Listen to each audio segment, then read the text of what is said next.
नाशिक आणि त्र्यंबकेश्वरचा कुंभ पवित्र कुंभ मानला जातो। यावेळचा कुंभ विशेष आहे,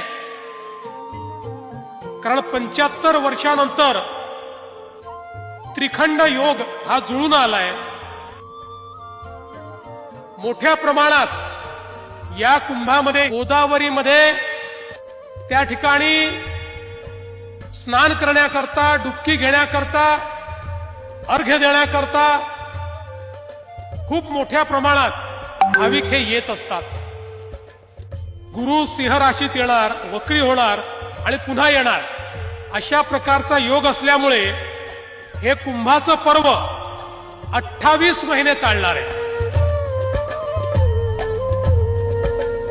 31 ऑक्टोबर 2026 पासून 24 जुलै 2028 पर्यंत यावेळचा कुंभ चालणार आहे। सुमारे 40 ते 42 विविध पर्वस्नान आणि महत्वाचे अमृत स्नान हे या कुंभामध्ये होणार आहे।